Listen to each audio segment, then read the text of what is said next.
Create a graph of the linear equation 5x plus 2y is equal to 20. So the line is essentially the set of all all x's and y's that satisfy this relationship right over here.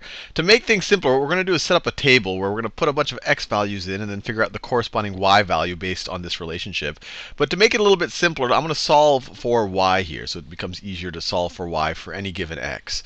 So we have 5x plus 2y is equal to 20. If we want to solve for y, let's just get rid of the 5x on the left-hand side. So let's subtract 5x from both sides of this equation. The left-hand side, these guys cancel out, so we get 2y is equal to, the right-hand side, you have 20 minus 5x. And then you can divide both sides of this equation by 2. So you divide both sides by 2. The left-hand side, we just have a y. And then the right-hand side, we could leave it that way. That actually would be a pretty straightforward way to leave it. But or we could call this 20 divided by 2 is 10 minus 5x over 2, or minus 5 halves times x. And so now using this, let's just come up with a bunch of x values and see what the corresponding y values are, and then just plot them. So let me do this in a new color. So a slightly different shade of yellow. So we have x values, and then let's think about what the corresponding y value is going to be. So I'll start, well, I can start anywhere. I'll start at x is equal to 0, just because that tends to keep things pretty simple.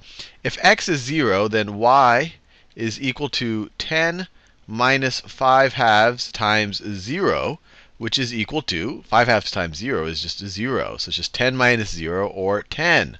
So that gives us the coordinate, the point 0, comma 10. When x is 0, y is 10. So 0, so x is 0, so it's going to be right here at the middle of the x-axis, and you go up 10 for the y coordinate.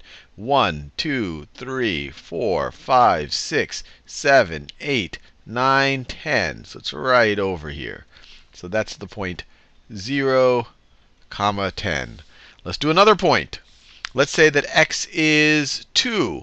I'm going to pick multiples of 2 here just so that I get a nice clean answer here.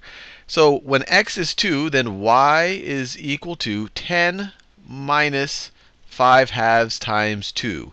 And the 2 in the denominator cancels out with this 2 in the numerator. So it simplifies to 10 minus 5, or just 5. So that tells us the point x equals 2, y is equal to 5 is on the line. So 2, x is equal to 1, 2, right over here.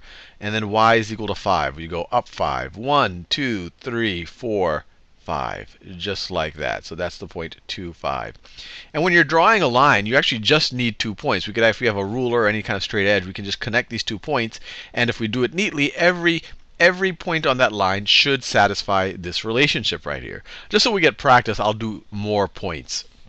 So let's say when x is equal to 4, then y is equal to 10 minus 5 halves times 4. This is equal to 5 halves times 4. This is equal to 10, right? Because the 2, divide the denominator by 2, you get 1. Divide the numerator by 2, you get 2. Or 4 over 2 is the same thing as 2. So it becomes 2 times 5 is 10. 10 minus 10 is 0. So the point 4, comma 0 is on our line. So x is 1, 2, 3, 4.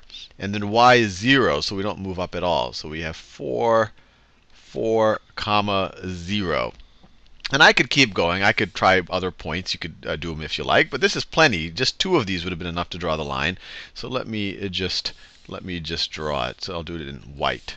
So the line will look something like this. The line will look something like that. And I could keep going in both directions. So there you have it. That is the graph of our linear equation. Let me make my line a little bit bolder, just in case you found that first line hard to read. So let me make it a little bit bolder, and I think you get the general idea.